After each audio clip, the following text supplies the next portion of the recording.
Just finished this week's episode of Discovery, The Red Angel. But before I get into that review, let me tell you what happened to me last week. I went to go pick somebody up from work, and I was watching Discovery, and I didn't know I had to pick them up until the last minute, so I decided to take my phone with me. I got the CBS app on there. I can watch it in the car. Bad idea. They were talking my ear off. I'm like, can't you clearly see? I got my phone propped up over there. I'm trying to watch this episode, but I missed just like half of the scene of when Ariam was talking to Tilly about certain things in her memories and stuff like that. I did start to talk to the person I was talking to, but I missed some very important parts. I seen the memory of her and her husband on the beach. Did not know that was her and her husband because I didn't pay attention. I didn't go back and rewind it and watch it and everything. So my whole viewpoint about Ariam that episode was way off. I'm thinking she's just an android. She's not an android. She's a cyborg. You know what I mean? They augmented her body to keep her alive and everything and replace what they had to replace because of the accident that happened to her. Oh my goodness. That was embarrassing. But thank you for Daniel. He brought it out to my attention that I needed to pay more attention to the episode because they talked about it and she was basically still alive as a human. You know what I mean? And I'm sitting there like, oh. I was comparing her to basically R2-D2. Anyway, it was a mess. I had to delete that review. It made no sense. I had to go back and watch the episode. I'm sitting there and it's just so stupid. But if you're going to do reviews, you have to pay attention or you're going to get embarrassed like I was. I couldn't believe I missed that information. And it just, some stuff, whatever. Anyway, let's get on to this week's review. The Red Angel. Now, in that review I took down, I mentioned how some people were trying to guess during the episode of Discovery last week before Spock started speaking about how he, when he came in contact with the Red Angel. Somebody on Twitter was like, what if it's Spock? I was like, okay, Spock traveling back and forth through time, but he did that in the movies, right? And the movies are kind of like a reboot, but whatever. Thing is, I didn't think it was Spock. It looked like a lady, and he also verified that. But the thing is, I was like, what if it's Michael? Still didn't believe it could be Michael, because I'm like, how could Michael tell Spock to go save her when she ran away from the home when she was living with Spock's parents and she was in danger to save her life? Because if she died right there, how could she be the Red Angel? You know what I mean? So anyway, in this episode, the beginning, they find out that the DNA signature from the Red Angel is the same as Michael. It's Michael, basically. They're saying, Michael, it's you. I was like, wow. Okay, how's this going to go? I still wanted to know why the Red Angel did some stuff like took all those people, put them in that church on that distant planet. I'm like, I got questions. I still got questions. But as the episode was building up to that, I enjoyed a few things in this. Colbert is wearing a black suit with his shirt open, showing a little bit of his chest. And I loved when Giorgio just makes everybody feel uncomfortable. Stamets, Colbert, and even Tilly. I love when she's like that, being that really menacing, just full of just wildness. Not really wild, but she's wild. She's wild. I love her like that. I really like her like that. Working with Section 31 seemed like she was becoming different, but it's still so much of her there. She's always talking about how stuff was in her universe or her reality or whatever. Also, I can't wait till Colbert's out of this. I like him as an actor. For some reason, I don't know, I just really like the guy. Can't wait till he's out of the storyline of, I don't know who I am, and me and Stamets had a relationship. I just want to see him do some other stuff. But look, even with him going through what he's going through, they still trust him as Doctor. I guess he still has his skills. He just feels different about emotional things or whatever. And I still really like that he's not completely just him and everything feels familiar and everything's fine.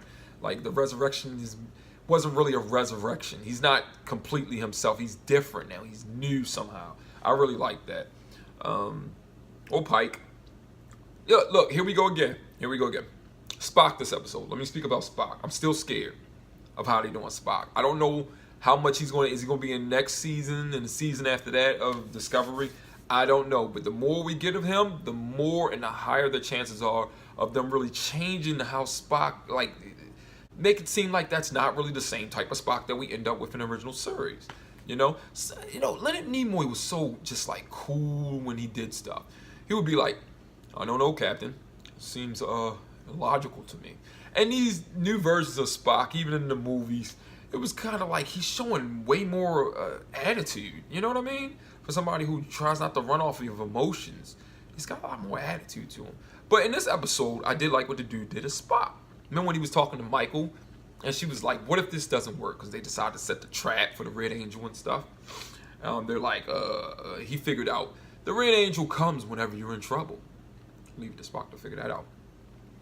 But he was telling Michael, he was just like, you dying, nothing really, gets accomplished here. And I'll be charged with murdering a Starfleet officer again. So you surviving would be beneficial if you could do that. And she's just like, you got a way with words, Spock. So yeah, that's the Spock I like. When Spock would just say stuff, and it's like, Spock, don't you know everybody? You could, like, come on, man. You got to have some bedside manner. He really don't have that. Or he didn't have that, Anyway, then all of a sudden, they put the trap and stuff in motion, right? I know I skipped a whole bunch of stuff, but I just want to speak about this real quick. Michael's like, yes, I'm going to suffocate on this planet. We set a trap. We want to catch the Red Angel. Hopefully it comes before I die or something like that. They're thinking if Michael dies, then the Red Angel dies because she can't be from where she is in the future or traveling between the future, past, and present, whatever. And then she can't come save herself. But she starts to go through, have convulsions and stuff. And what happened? Oh, yeah. So they're like, I don't think it's going to work. Everybody's freaking out. Tilly's like, oh, my God. Pike is sitting there, and Pike's like, nope, not on my watch. Go in there and get her. And everybody's like, no. Because Spock's like, she's saying something. She has to die. Let it happen. And then all of a sudden, Spock pulls out the phaser, and he's holding him off. I'm like, and then Pike's like, yo, Spock, move, let him through. And he's like, can't do that, Captain. I was like, here we go again. This whole season has been about not following orders. Ever since the first episode, really. First episode? Was it the second episode of Discovery? Season 1. But it's just, people just do not follow orders on this show. This is funny. I'm starting to like it. I'm starting to wait for it every episode. Like, who's going to be the next person to say, I can't do that, sir, and then just do something else and it all works out and be fine. Anyway, boom, the Red Angel shows up. Section 31, dude heard like an echo from different realities of himself, and then bam, right in the eyes.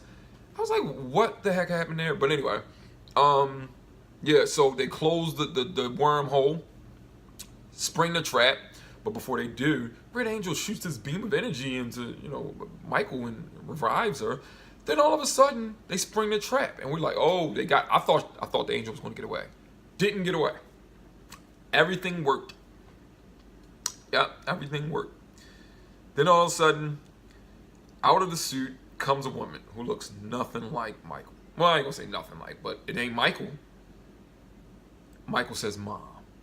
I'm like, oh. Now, I jumped ahead, Michael finding out how the captain of Section 31 killed her parents, or was responsible for her parents getting killed. We all knew this because we heard it referenced earlier that he had to be the one to tell her. But it's just funny. Michael beat the crap. Well, she only hit him twice in the face, but whoo, I do like that moment when Michael showed some emotion and she was actually scared of this plan. Because Michael always seems like, I gotta do this, I gotta save somebody, I gotta do this, I gotta do the right thing. But this time she told Tyler she was scared. I really like that. I don't like the facial expressions the actress that plays Michael makes.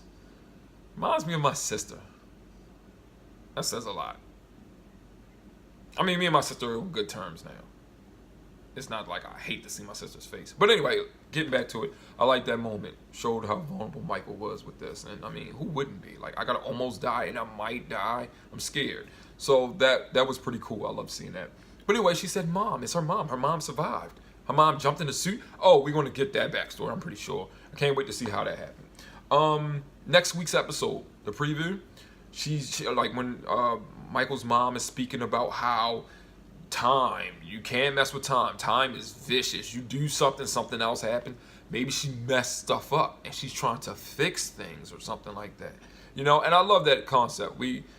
Time travel's not possible. And some people probably like, how do you know? But anyway, probably not possible. And we always have these theories that time is so delicate.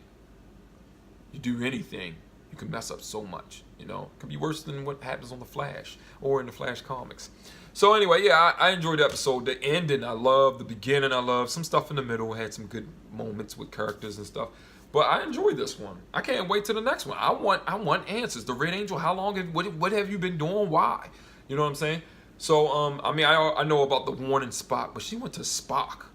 Maybe because she didn't want to go to Michael. You know, lots of questions. We have lots of questions. Can't wait to see next week's episode.